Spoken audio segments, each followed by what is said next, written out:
এজাহারভুক্ত আসামি, সেই আসামি আপনার আইনের আওতায় না এসে তার পদোন্নতি হয় কিভাবে? এখন আপনি যেহেতু আপনি আমাদের স্থানীয় অভিভাবক রাজবাড়ী জেলার, ঠিক আছে, তো আমরা আপনার মাধ্যমে স্বরাষ্ট্র উপদেষ্টা বরাবর একটা স্মারকলিপি প্রদান করবো এবং আমরা একটা বড় ধরনের কর্মসূচি হাতে নিব, মানববন্ধন করব।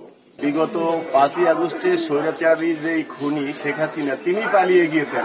তিনি পালিয়ে যাবার সময় তার আত্মীয় স্বজনকে সঙ্গে করে নিয়ে গেলেও তিনি যাদের সহযোগিতায় এই দেশের স্বৈরতন্ত্র কায়েম করেছিলেন, যেই আমলা, সেই আমলাদেরকে তিনি নিয়ে যান নাই। এই অসাধু আমলাদেরকে আমাদের মাঝে রেখে গিয়েছেন, যারা বিগত দিনে এই দেশের হাজার হাজার ছাত্র নেতা, যুব নেতা, স্বেচ্ছাসেবক নেতা, বিএনপি সহ এই খুনি হাসিনার বিপরীতমুখী রাজনীতি যারা করেছিলেন, তাদেরকে গুম, খুন, হত্যা, নির্যাতন, নিপীড়নের সঙ্গে যারা জড়িত ছিলেন, তাদেরকে তিনি নিয়ে যান নাই। এবং আমরা এই 5ই আগস্টের পরবর্তীতে দেখতে পাচ্ছি যে আমরা আমাদের এই যেই প্রশাসন উনি রেখে গিয়েছেন, এই প্রশাসন বিশেষ করে আমার রাজবাড়ী জেলায় আপনারাই ভালো জানেন যে কয়টা ইউনিয়নের আওয়ামী লীগের সভাপতি সেক্রেটারিকে তারা গ্রেপ্তার করেছে, তারা কয়জন আওয়ামী লীগের উপজেলা প্রেসিডেন্ট সেক্রেটারিকে গ্রেপ্তার করেছে, খুনি জিলুল হাকিমের আত্মীয় স্বজনকে গ্রেপ্তার করেছে, তারা করেনি। তারই ধারাবাহিকতায় আমার উপর যে একটা নির্যাতন নিপীড়ন নেমে এসেছিল আপনারা জানেন। আমার মেরুদণ্ডের ডিস্ক ভেঙে দিয়েছিল তৎকালীন বালিয়াকান্দি থানার ওসি আবু শামা মোহাম্মদ ইকবাল হায়াত, যার নির্যাতনে আমি পুঙ্গুত্ব বরণ করেছিলাম আমার বিএনপির ভারপ্রাপ্ত চেয়ারম্যান জননেতা জনাব তারেক রহমান সাহেবের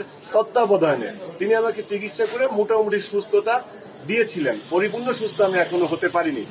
সেই মামলার এজাহারভুক্ত 2 নম্বর আসামি আবু শামা মোহাম্মদ ইকবাল হায়াত, তিনি আইনের আওতায় আসবে, উনি আইনের মধ্যে থেকে অপকর্ম করে চলে গিয়ে সেই অপকর্মের শাস্তি না পেয়ে পুরস্কার স্বরূপ তিনি এই রিসেন্টলি দেখলাম যে আপনার ওই ঢাকায় এসবি শাখার এএসপিতে পদোন্নতি পাইলেন।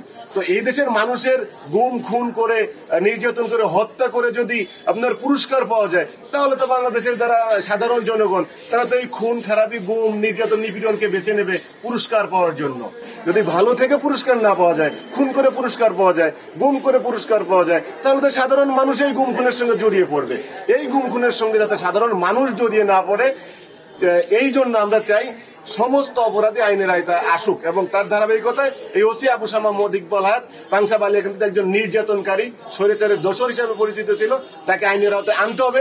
না আনলে আমরা আগামীতে আরো বড় ধরনের কর্মসূচি রাজবাড়ীতে দেব, বিক্ষোভ, মানববন্ধন এবং আন্দোলন।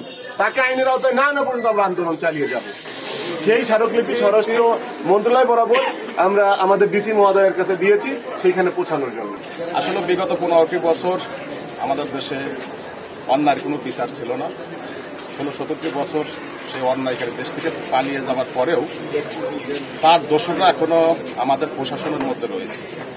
ইতিমধ্যে আপনারা অবগত হয়েছেন যে আমার জেলার সদস্য সচিব তুহিনকে কিভাবে সে নির্যাতন করেছিল, তার মাজার ডিস্ক পর্যন্ত ভেঙে দিয়েছিল। সে একটি মামলা করেছে। আমরা আসলে একটা ন্যায় বিচার চাই, যে অন্যায়কারী যেই হোক, অগত্য অন্যায়ের যে শিকার হয় সে ন্যায় বিচারটা পায়, এটাই আমাদের।